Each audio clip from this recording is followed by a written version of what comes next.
భారత రాజ్యాంగం ప్రవచించినటువంటి సామాజిక న్యాయం అట్టడుగు వర్గాలకు చేరాలంటే కులగణన అనేది కంపల్సరీ. కులగణన జరపాలని చెప్పేసి సమాజంలోని అన్ని వర్గాలు, ముఖ్యంగా బీసీ వర్గాలు గత 80 సంవత్సరాల నుంచి పెండింగ్లో ఉన్నటువంటి సమస్య కులగణన సమస్య.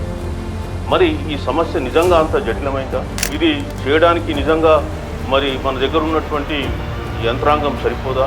రాజకీయ పక్షాలు కానీ పాలకులు కానీ ఎందుకు భయపడుతున్నారు? హాయ్, నేను మీ టీ చిరంజీవులు, రిటైర్డ్ ఐఏఎస్ ఆఫీసర్ మరియు chairman BC intellectuals forum Hyderabad. ఈరోజు మనం జనగణనలో కులగణన ఆవశ్యకత గురించి తెలుసుకుందాం. కులగణన అనేది సామాజిక న్యాయానికి మొదటి మెట్టు. భారత రాజ్యాంగం ప్రవచించినటువంటి సామాజిక న్యాయం అట్టడుగు వర్గాలకు చేరాలంటే కులగణన అనేది కంపల్సరీ. ఈ కులగణన ద్వారానే సమాజంలో ఉన్నటువంటి రుగ్మతలు బయటకు వస్తాయి. ఎట్లాగైతే ఒక వ్యాధిగ్రస్తుడికి మనం ఎక్స్రే కానీ స్కానింగ్ కానీ చేసి రోగ నిర్ధారణ చేస్తామో, కులగణన ద్వారా రోగ నిర్ధారణ చేసి మరి అట్టడుగు వర్గం ఉన్నటువంటి కులాలకు మనం న్యాయం చేయడానికి వీలు ఏర్పడుతుంది.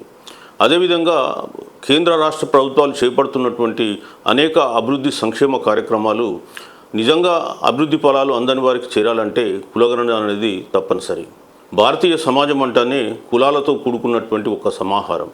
అట్లాంటి కులాల గురించి మన దగ్గర లెక్కలు లేనట్టయితే మనం చేస్తున్నటువంటి ఈ అభివృద్ధి సంక్షేమ పథకాలన్నీ కూడా నిజానికి టార్గెటెడ్ గ్రూప్స్కు చేరుతున్నాయా అనేటువంటిది ప్రశ్న ఉత్పన్నం కావడం జరుగుతుంది.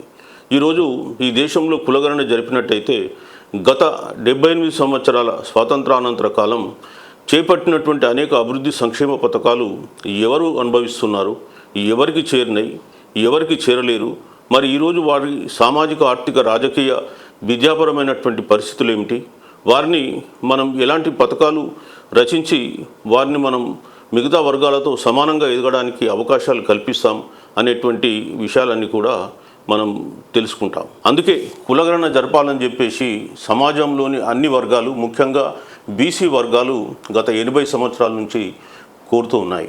భారతదేశం ఇప్పటి వరకు అనేక సమస్యలను పరిష్కరించింది. అది లింగ్విస్టిక్ స్టేట్స్ని ఏర్పాటు చేయడం కావచ్చు, రిజర్వేషన్స్ ఇష్యూ కావచ్చు, ఇతర అనేకమైన సమస్యలను పరిష్కరించినటువంటి భారతదేశం గత 78 సంవత్సరాలుగా అపరిష్కృతంగా పెండింగ్లో ఉన్నటువంటి సమస్య కులగణన సమస్య. మరి ఈ సమస్య నిజంగా అంత జటిలమైందా? ఇది చేయడానికి నిజంగా మరి మన దగ్గర ఉన్నటువంటి యంత్రాంగం సరిపోదా? ఏంటి అసలు ఎందుకు కులగణన జరపడానికి రాజకీయ పక్షాలు కానీ పాలకులు కానీ ఎందుకు భయపడుతున్నారు అనే విషయాల గురించి మనం ఇప్పుడు తెలుసుకుందాం. మొట్టమొదట ఈ సెన్సస్ యొక్క చరిత్ర తెలుసుకుందాం. 1881 నుంచి భారతదేశంలో బ్రిటిష్ వారు ఉన్నప్పుడే సెన్సస్ అనేది ప్రారంభం కావడం జరిగింది. ఈ జనగణన జరిగినప్పుడే భారతదేశంలో ఉన్నటువంటి కులాల లెక్కలు కూడా వారు తీయడం జరిగింది. అలాగే నైజాం స్టేట్లో కూడా 1881 నుంచే జనగణన జరిగింది. జనగణనలో కులగణన కూడా జరిగింది. ఇది 1931 వరకు జరిగినటువంటి సెన్సస్. ఇవాళ 1931 సెన్సస్ లెక్కలు ఉన్నాయి కాబట్టే భారతదేశంలో బీసీల జనాభా 52% అని చెప్పి మండల్ కమిషన్ చెప్పగలిగింది. ఒకవేళ కులగణననే జరగకుండా ఉండి ఉన్నట్లయితే ఈ 52% లెక్క కూడా మనకు తెలిసేది కాదు. మరి స్వాతంత్రం వచ్చిన తర్వాత కులగణన గురించి ఫైల్ వెళ్ళినప్పుడు అప్పటి ప్రధానమంత్రి నెహ్రూ గారు ఎస్సీ ఎస్టీలకు సంబంధించి రాజ్యాంగపరమైనటువంటి కొన్ని ప్రొవిజన్స్ ఉన్నాయి కాబట్టి ఆ ప్రొవిజన్స్ను దృష్టిలో పెట్టుకొని వారికి కులగణనకు సమ్మతించాడు తప్ప బీసీలకు సంబంధించి కులగణనకు వారు ఒప్పుకోలేదు. అట్లాగే ఇతర కులాలకు సంబంధించినటువంటి లెక్కల గురించి కూడా వారు ఒప్పుకోలేదు.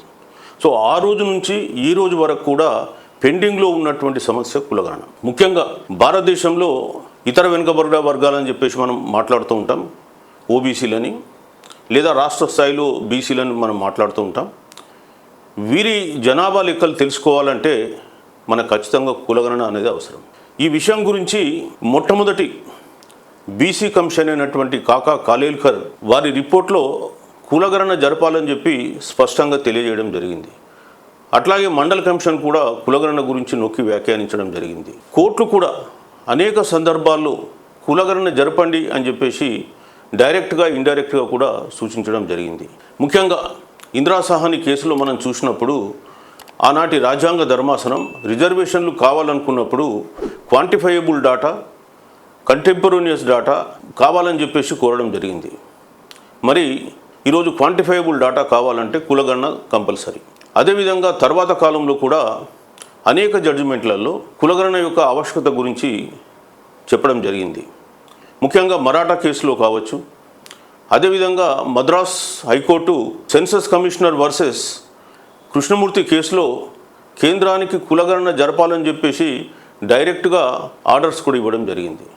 తర్వాత కాలంలో సుప్రీంకోర్టు ఇంటర్వ్యూన్ అయి కులగణన జరపాలనా వద్దా అనేది పాలసీ డిసిషన్, అది ప్రభుత్వానికి సంబంధించినటువంటి విషయం, ప్రభుత్వం అందులో ఆచితూచి నిర్ణయాలు తీసుకోవాలి, కోర్టులకు దానికి సంబంధం లేదని చెప్పేసి ఈ కృష్ణమూర్తి కేసులో ఇచ్చినటువంటి జడ్జిమెంట్ను కొట్టివేయడం జరిగింది. ఈ మధ్య కాలంలో కూడా మీరు చూశారు, కులగణన చేస్తామని చెప్పేసి కేంద్రం అనౌన్స్మెంట్ చేసిన తర్వాత public interest litigation Sudhakar Gummala versus Union of India కేసులో సుప్రీంకోర్టు కులగణన అనేది ప్రభుత్వం యొక్క విచక్షణ అధికారానికి సంబంధించింది, అది చెయ్యాలనా వద్దా అని చెప్పేసి కోర్టులు డైరెక్షన్ ఇవ్వలేవు, అదేవిధంగా వెనుకబడ్డ వర్గాల జనాభా విషయాలు తెలుసుకోవడంలో తప్పేముందని చెప్పి వ్యాఖ్యానించడం జరిగింది.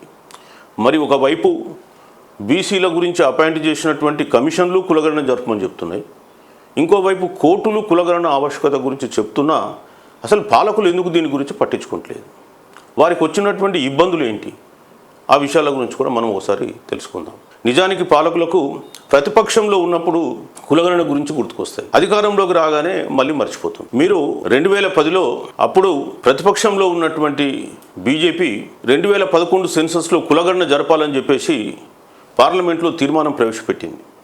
ఆ రోజు పార్లమెంట్లో ఉన్నటువంటి అన్ని పార్టీలు కులగణనకు అనుకూలంగా తీర్మానాన్ని పాస్ చేసినాయి. కాంగ్రెస్ పార్టీ కూడా కులగణనకు ఒప్పుకొని తీర్మానం పాస్ అయిన తర్వాత నెక్స్ట్ డేనే మళ్ళీ పార్లమెంట్లోకి వచ్చి చిదంబరం గారు ఒక స్టేట్మెంట్ ఇచ్చారు, మేము కులగణన సెన్సస్లో జరపం, సెపరేట్గా సోషో ఎకానమిక్ క్యాస్ట్ సెన్సస్ చేస్తామని చెప్పి అనుభవం లేని డిపార్ట్మెంట్లు అయినటువంటి rural development, urban development department ద్వారా సోషో ఎకానమిక్ క్యాస్ట్ సెన్సస్ చేసి తర్వాత కాలంలో అందులో తప్పులు దొరికినాయని చెప్పేసి ఆ రిపోర్టును మొత్తం కూడా పక్కన పెట్టడం మనం చూసాం. మరి ఆ రోజేమో 2010లో కులగణన జరపాలని చెప్పి పట్టుబట్టినటువంటి బీజేపీ అధికారంలోకి రాగానే 2018 ఆగస్టు 31న ఆనాటి హోంమంత్రి, ఎవరైతే సెన్సస్కు సంబంధిత మంత్రి హోంమంత్రి, వారు పార్లమెంట్లో 2021లో మేము కులగణన జరుపుతామని చెప్పి ప్రకటన చేశారు. కానీ ఏం జరిగిందో తెలియదు. కానీ Maharashtra versus Union of India case 2021లో మేము కులగణనకు వ్యతిరేకం అని చెప్పేసి సుప్రీంకోర్టులో అఫిడవిట్ ఫైల్ చేశారు. తర్వాత బీసీ సంఘాలు దేశవ్యాప్తంగా ధర్నాలు, అదేవిధంగా ఆందోళనలు చేయడంతో దిగివచ్చినటువంటి కేంద్ర ప్రభుత్వం 2025లో బీహార్ ఎన్నికల సందర్భంగా మేము మళ్ళీ కులగణనకు అనుకూలం అని చెప్పి స్టేట్మెంట్లు ఇచ్చారు. ఒకవైపు మీరే కులగణనకు వ్యతిరేకమని ఒకసారి చెప్తారు, అధికారంలో లేనప్పుడు అనుకూలం అంటారు, మళ్ళీ ఇప్పుడు కులగణనకు మేము అనుకూలం అని చెప్పి కేబినెట్ తీర్మానం చేసింది. సంతోషకరమైన విషయం. మరి చెప్పినటువంటి ఈ పాలకులకు నిజంగా కులగణన జరపాలనేటువంటి చిత్తశుద్ధి ఉందా అని మనం పరిశీలిస్తే ఈ మధ్యకాలంలో దేశవ్యాప్తంగా సెన్సస్ ఆపరేషన్స్ స్టార్ట్ అయినాయి. ఈ సెన్సస్ ఆపరేషన్లో మొట్టమొదట హౌస్ లిస్టింగ్ ఆపరేషన్స్ జరుగుతాయి. ఈ హౌస్ లిస్టింగ్ ఆపరేషన్స్లో 31 కాలమ్స్ ఉంటాయి. అందులో ముఖ్యంగా ఆ ఇంటి యజమాని ఎవరు, అతను ఎస్సీయా ఎస్టీయా ఇతరుల, అదేవిధంగా ఇల్లు ఎలాంటి ఇల్లు, పక్కా ఇల్లా కచ్చా ఇల్లా, ఇట్లాంటి విషయాలన్నీ కూడా సేకరిస్తారు. అందులో కాలం నెంబర్ 12లో ఎస్సీయా ఎస్టీయా ఇతరుల అని చెప్పి గత సెన్సస్లో ఉన్నటువంటి ఫార్మేట్ ఉంది. అదే ఫార్మేట్ ఈసారి కూడా వాడుతున్నారు. మరి మీరు కులగణన జరుపుతామని చెప్పినటువంటి పెద్దలు ఎందుకు అందులో ఓబీసీ అనేటువంటి పదాన్ని చేర్చలేకపోయారు? ఈ విషయాన్ని గురించి కూడా అనేక సంఘాలు లేవనెత్తినప్పుడు పార్లమెంట్లో బీజేపీ ప్రభుత్వం మేము పాపులేషన్ ఎన్యూమరేషన్ 2వ దశ సెన్సస్లో ఆ కాలం చేరుస్తామని చెప్పారు. సంతోషం. యాక్చువల్లీ ఈ పాపులేషన్ ఎన్యూమరేషన్ అనేది 2వ దశ సెన్సస్ మనకు 2027 ఫిబ్రవరిలో నిర్వహించడం జరుగుతుంది. యాక్చువల్ జనాభా లెక్కలు అప్పుడు సేకరిస్తారు. ఈ ఫార్మేట్లో 29 కాలమ్స్ ఉన్నాయి. అందులో కూడా కాలం నెంబర్ 8లో ఎస్సీ ఎస్టీ అండ్ అదర్స్ అని ఉంది. ఇప్పుడు అక్కడ బీసీ అనే కులాన్ని చేర్చాలి, లేదా ఇతర కులాలనే పదాన్ని కూడా చేర్చాలి. మరి దానికి అనుకూలమైనటువంటి ప్రక్రియ ఆల్రెడీ ప్రారంభమైందా ఈ దేశంలో అనే విషయం గురించి మనం తెలుసుకుందాం.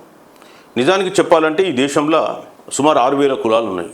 ఒకే కులం ఒకటే రాష్ట్రంలో రకరకాల పేర్లతో పిలువబడుతుంది. మరి అట్లాంటప్పుడు ఆ కులానికి ఒక ప్రత్యేకమైనటువంటి యూనిక్ కోడ్ ఇచ్చి ఈ యూనిక్ కోడ్లన్నీ కూడా ప్రెస్లో పబ్లిష్ చేసి ప్రజల నుంచి సజెషన్స్, ఆబ్జెక్షన్స్ ఇన్వైట్ చేసి రాష్ట్రాల వారీగా కులాలను లిస్టు ఫైనల్ చేస్తే అది అందరికీ లాభదాయకంగా ఉంటుంది. కానీ కేంద్రం ఇప్పటి వరకు అట్లాంటి చర్య ఏం తీసుకోలేదు. రెండోది, మీరు కులగణన చేస్తామని చెప్పిండ్రు. ఈ ఫార్మేట్ ఏదైతే ఉందో 2011లో చేసినటువంటి షెడ్యూలు 29 కాలమ్స్, అది కులాలకు సంబంధించినటువంటి సమాచారాన్ని సమగ్రంగా తీసుకోవడానికి రూపొందించబడ్డటువంటి షెడ్యూల్ కాదు. ఇవాళ ఆ ఫార్మేట్లో మార్పులు చేర్పులు చేయాల్సినటువంటి అవసరం ఉంది. ఆల్రెడీ ఈ దేశంలో తెలంగాణ, ఆంధ్రప్రదేశ్, కర్ణాటక, బీహార్, నాగాలాండ్ లాంటి రాష్ట్రాల్లో కులగణన జరిగింది. మరి వాటి ఫార్మేట్స్ను స్టడీ చేసి ఒక కాంప్రహెన్సివ్ ఫార్మేట్ను రూపొందించాల్సినటువంటి అవసరం ఉంది. ఆ ప్రయత్నం కూడా ఇంతవరకు బీజేపీ ప్రభుత్వం చేపట్టలేదు. మరి మీరు నిజంగా కులగణన జరపాలనుకుంటే ఇంకా సుమారు ఒక 6-7 నెలల టైం కంటే ఎక్కువ లేదు. మరి ఈ షార్ట్ పీరియడ్లో మీరు ఎప్పుడు ఆ ఫార్మేట్ డెవలప్ చేస్తారు? ఎప్పుడు కులాలకు యూనిక్ కోడ్ నంబర్స్ ఇస్తారు? ఎప్పుడు మీ కార్యకర్తలకు అంటే ఎన్యూమరేటర్స్కు శిక్షణ ఇస్తారు? ఎప్పుడు ఈ సమాచారాన్ని సేకరిస్తారు? ఇప్పటి వరకు దానిపైన క్లారిటీ లేదు. అంటే మీరు కూడా కులగణనను ఏదో తూతూ మంత్రంగా జరిపి మరోసారి బీసీ ప్రజలను మభ్యపెడతారా అని చెప్పేసి ఈ సందర్భంగా ప్రశ్నించడం జరుగుతుంది. అసలు మీకు ఎందుకు ఈ భయం కులగణన గురించి? కులగణన గురించి బీజేపీ ప్రభుత్వం, అదేవిధంగా చాలామంది కులగణనకు వ్యతిరేకులు రకరకాల భావాలను ప్రచారం చేసింది. కులగణన జరిపితే ఈ దేశంలో కులతత్వం పెరిగి దేశ సమైక్యతకు, సమగ్రతకు భంగం కలుగుతుందని చెప్పి వాదించడం జరిగింది. అయ్యా, మీరు ఆల్రెడీ సెన్సస్లో మతపరమైనటువంటి అంశాలు ఇచ్చినారు, సేకరిస్తూ ఉన్నారు. మరి మతపరమైన సమాచారం, భాషాపరమైన సమాచారం మీరు సేకరిస్తున్నారు. అలాగే ఎస్సీ ఎస్టీలకు సంబంధించిన సమాచారం సేకరిస్తున్నారు. ఓన్లీ ఓబీసీలకు సంబంధించిన సమాచారము, ఓసీలకు సంబంధించిన సమాచారం సేకరిస్తేనే ఈ దేశానికి సంబంధించిన ఐక్యతకు, సమగ్రతకు భంగం కలుగుతుందా? ఇది హిందూ మతాన్ని విచ్ఛిన్నం చేస్తుంది, హిందూ మతం కులాలుగా జీలిపోతుందని ఇంకొక వాదన కూడా లేవదీశారు. అయ్యా, ఈ దేశంలో కులాలను సృష్టించింది ఎవరు?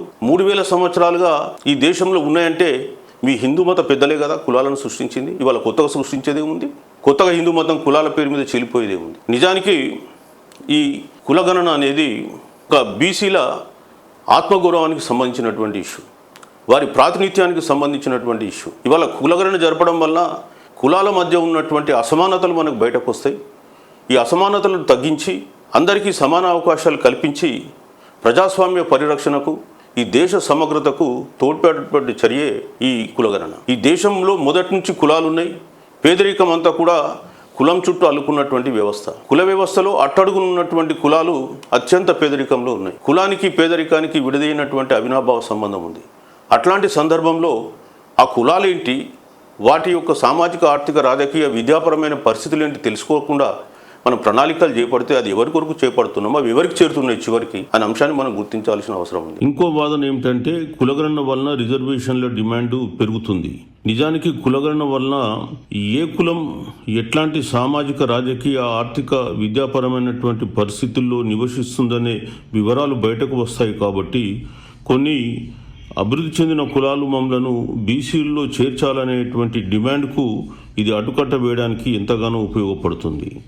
అదేవిధంగా కులం అనేది భారతదేశంలో లేదు, అది విదేశీయులు సృష్టించిన భావన అని చెప్పేసి కొంతమంది వాదిస్తూ ఉన్నారు. కులం అనే పదం ఇంగ్లీష్లో క్యాస్ట్ అనేది పోర్చుగీసు పదం అయినప్పటికీ భారతదేశంలో మొదటి నుంచి కూడా వర్ణ వ్యవస్థలో భాగంగా ఈ కులాలు అనేటివి ఉండడం జరుగుతుంది. ఉదాహరణకు నన్నయ్య గారు ఆంధ్రీకరించినటువంటి మహాభారతంలో కూడా కులం అనే పదం అనేక సార్లు వాడడం జరిగింది. మరి నన్నయ్య ఆంధ్ర మహాభారతం పోర్చుగీసు వాళ్ళు రాకన్నా ఒక 300-400 సంవత్సరాల ముందే రాసినటువంటి గ్రంథం. అందులో మీరు చూసినట్టయితే భగవద్గీతలో కూడా మొదటి అధ్యాయంలో అర్జునుడు ఈ విధంగా మాట్లాడతాడు, కులక్షయే ప్రణశ్యుతి కులధర్మ సనాతన అని. అంటే కులధర్మాలు, కులం నశిస్తే కులధర్మాలు కూడా నశిస్తాయని. అదేవిధంగా వేమన గారు రాసినటువంటి పద్యాల్లో కూడా కులం అనే పదం విస్తృతంగా వాడడం జరిగింది. కులంలోనొకడు గుణవంతుడు అయిన కులము వెలయు వాని గుణం చేత అని వారు రాయడం జరిగింది. సో మొదటి నుంచి కూడా హిందూ వ్యవస్థలో కులం ఉంది. ఇవన్నీ కూడా కొంతమంది కుల గణన వ్యతిరేకులు మాట్లాడే పదాలు. సో ఇప్పుడు ఎనియవ్ కేంద్రం కులగణన చేస్తామంటుంది కాబట్టి ఈ వాదనలన్నీ ఇప్పుడు ఇక ముగిసిపోయినట్టే మనం భావించవచ్చు. అందుకే బీసీలు తమ ఆత్మగౌరవ సమస్యగా ఈ కులగణనను పరిగణలోకి తీసుకొని దేశవ్యాప్తంగా ఉద్యమించి పాలకులకు మనం సరి అయినటువంటి దిశ చూపించాల్సినటువంటి అవసరం ఉంది. పాలకులు ఆల్వేస్ కులగణను తప్పించుకోవాలనేటువంటి ప్రయత్నాలు చేస్తున్నారు. ఎందుకంటే వాళ్ళకు ఈ కులగణన అంటూ జరిగితే దేశంలో ఉన్నటువంటి అసమానతలు బయటకు వస్తాయి, అభివృద్ధి ఫలాలు ఎవరు తిన్నారో బయటకు వస్తాయి. అభివృద్ధి నోచుకొని కులాలు సమైక్యమై రేపు దేశవ్యాప్తంగా మా ఇస్సా మా ఇజ్జత్ మా హుకుమత్ కొరకు పోరాటం చేసేటువంటి అవకాశాలు ఉంటాయని చెప్పి దాన్ని జరగకుండా అడ్డుకుంటున్నారు. దేశంలో 90% ఉన్నటువంటి ఎస్సీ ఎస్టీ బీసీలు సమైక్యమై పోరాడితే ఏ ప్రభుత్వమైనా దిగిరాక తప్పదు. ఇప్పటికైనా బహుజనులారా మేల్కొనండి, ప్రభుత్వంపై ఒత్తిడి పెంచి రాబోయే కాలంలో కులగణన జరిగేలాగా చూసుకుందాం, లేకపోతే మళ్ళీ ఒకసారి మోసపోయిన వాళ్ళం అవుతాం. తస్మాత్ జాగ్రత్త అని చెప్పి నేను హెచ్చరిస్తున్నాను.